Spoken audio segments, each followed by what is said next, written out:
सोचो कि bill Clinton और प्रिंस चार्ल्स के बाद कुवैत में एमिर का जो इतना बड़ा अवार्ड था, वो ऑनर जो मिला है, वो हमारे आदरणीय प्रधानमंत्री मोदी जी को मिला है, जिसमें आसाम, वेस्ट बंगाल और इंडिया के भी कुछ इलाकों को शामिल किया जाए।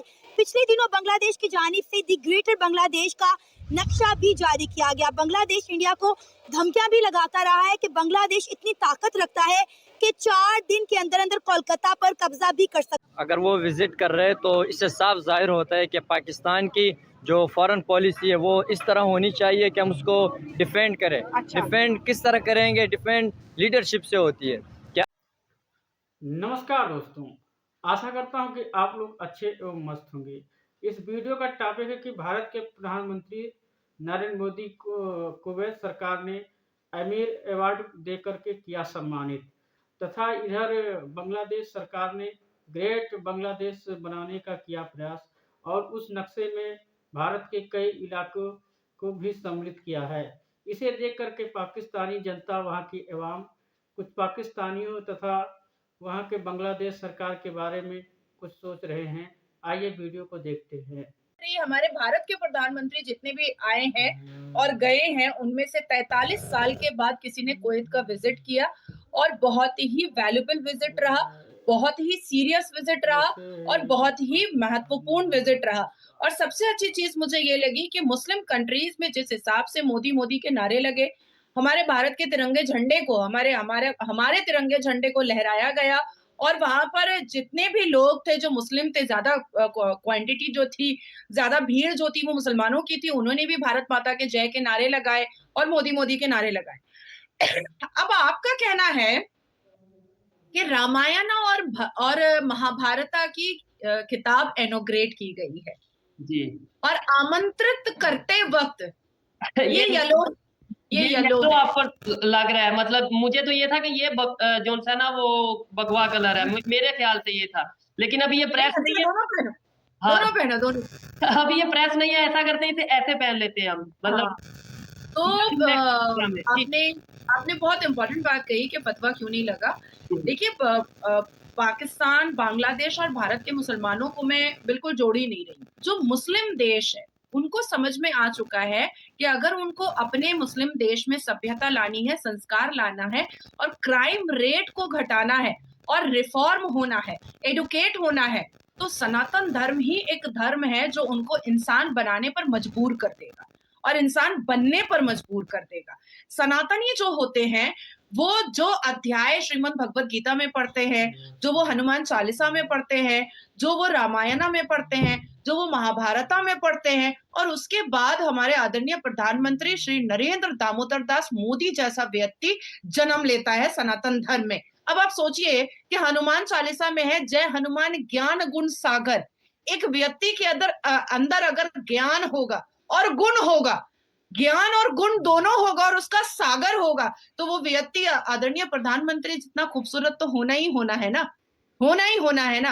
अब आती है बात कि अब्दुल्ला नाम के एक आदमी ने और अल अतीफ नाम के एक आदमी ने वहां पर जो जुब्बा पहनता है, जो साफा पहनता है, उसने रामायणा और महाभारता का ट्रांसलेशन किया है और उसने उसको पब्लिश किया है और हमारे आदरणीय प्रधानमंत्री के हाथों से रामायण और महाभारता के बुक को इनॉग्रेट कराया गया, उनका उस पर सिग्नेचर लिया गया और कुवैत अपने स्कूल में बच्चों को सोशल स्टडीज में उसको देने वाला है कि बच्चे उसको पढ़ेंगे और सनातन धर्म के योद्धाओं की तरह वो एम्पावर होंगे, खूबसूरत इंसान होंगे।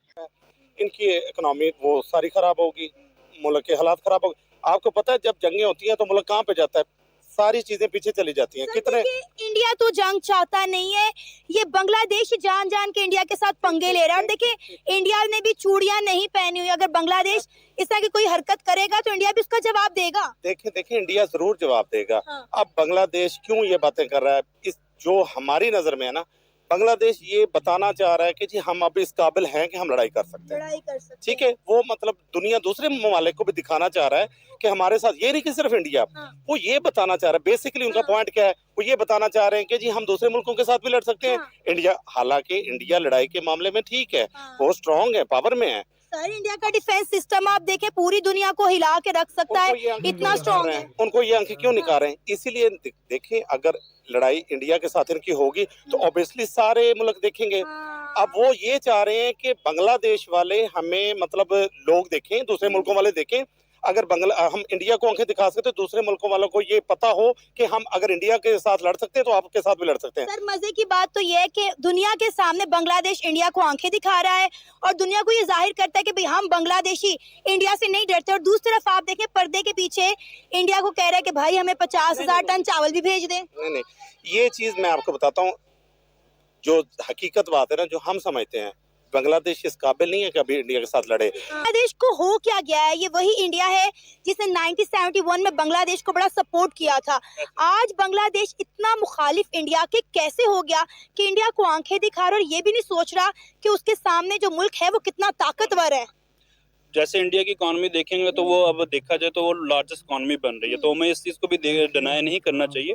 और जो बांग्लादेश का है तो उन्हें इस तरह की सिचुएशन में भी ये करना नहीं चाहिए। मेरा मानना ये है। आपने इंडिया को धमकाया कि हम इतनी ताकत रखते हैं कि 4 दिन के अंदर अंदर जो है कोलकाता पर कब्जा कर सकते हैं। अब जाहिर है इंडिया ने भी तो चूड़ियां नहीं पहनी, उनकी तरफ से भी तो जवाब आना था। इंडिया ने बोला, इंडिया ने कहा जी देखें हमें आप ना धमकाएं, अगर हम 13 दिन में जो है बांग्लादेश को बना सकते हैं तो 3 दिन में बांग्लादेश को जो है वो खत्म भी कर सकते हैं। देखो सना, मैं बात आप सही कह रही हो, ये बांग्लादेश को उसने मजबूर किया है। देखो पहले जो इसका जो ताल्लुकात है वो अफगानिस्तान के साथ थे नहीं थे। जब अफगानिस्तान के साथ अंदरूनी इख्तलाफात वो इसको आ गए ना, फौरन इंडिया ने किसी को सपोर्ट कर लिया। जी हाँ दोस्तों, आपने इस वीडियो में देखा कैसे पाकिस्तानी जनता जो भारत के प्रधानमंत्री नरेंद्र मोदी की बखान करते हुए कुवैत सरकार ने जो वहाँ की सबसे सर्वोच्च सम्मानित पुरस्कार हुआ करता था एमीर अवार्ड से सम्मानित किया है, तथा वहाँ की जो हमारे यहाँ भगवत गीता और रामायणा का भी ट्रांसलेट करके जिसका नाम अब्दुल्ला और अल अतीक नाम के जो व्यक्ति थे इन्होंने ट्रांसलेट किया और भारत के हैंड ओवर किया और लेन देन भी किया गया है। और सुनने की खबर मिल रही है कि वहाँ की सरकारें जो हमारी भगवत गीता और रामायणा है वहाँ के स्कूल कॉलेजों में पढ़ाया जाएगा, क्योंकि ये जितने सब मिडिल ईस्ट कंट्री है, कुवैत है, सऊदीया है, ये लोग कई ऐसे मुस्लिम कंट्रीज से संबंध बना कर थक चुके हैं। आज उनको सनातन ही दिख रहा है। ये जान गए हैं कि सनातन धर्म की ओर बढ़ने से ही हमारे देश का कल्याण होगा। इसलिए कुवैत सरकार ने भारत की इतनी ही दिलचस्पी दिखाई पड़ता है। इधर बात करते हैं बांग्लादेश सरकार की ओर। बांग्लादेश सरकार को लगता है मिर्गी की दौड़ा पड़ गया है।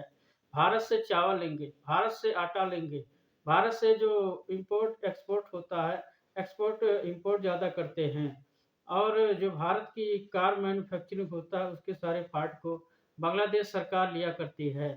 लेकिन दुर्भाग्य है इन बांग्लादेश पाकिस्तानियों की, जो हमेशा बात किया करते हैं। गजवाए हिंद का सपना तो पाकिस्तानियों का पूर्ण हो गया है, मगर अब इनके ऊपर जज्बा चढ़ गया है, बांग्लादेश पर जनता के अवाम पर चढ़ गया है, क्योंकि अब एक जज्बा लिए हुए घूम रहे हैं कि गजवाए हिंद का सपना पूरा कब होगा।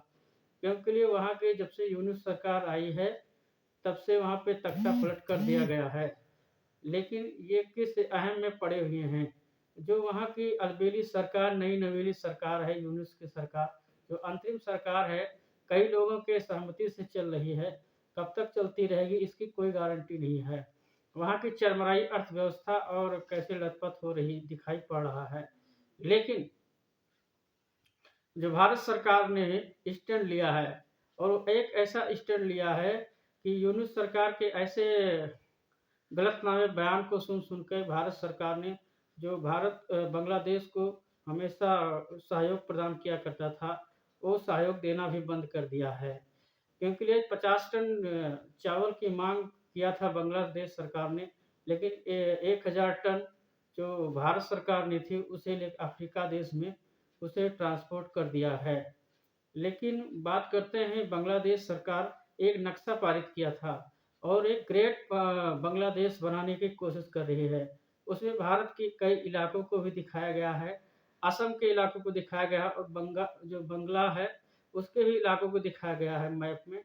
तो इस मैप में इस तरह से दिखाया गया है, और बांग्लादेश सरकार ने वहाँ की जो सेना है बोलती है कि हम भारत में 3 दिन में या 13 दिन में हम उसे कब्जा कर लेंगे। लेकिन हम भी कहते हैं कि अगर जिस तरह हमने भारत को 13 बंगाल को जिस तरह हमने बनाया 13 दिन में, जिस तरह 1971 में बांग्लादेश का निर्माण किया, उसी तरह हम लोग 3 दिन में हम लोग बांग्ला सरकार को जो है पलट सकते हैं। आप लोग इस वीडियो में क्या कहना चाहते हैं? अगर वीडियो आप लोग को अच्छा लगा लाइक कमेंट शेयर कीजिएगा। जय हिंद, जय भारत।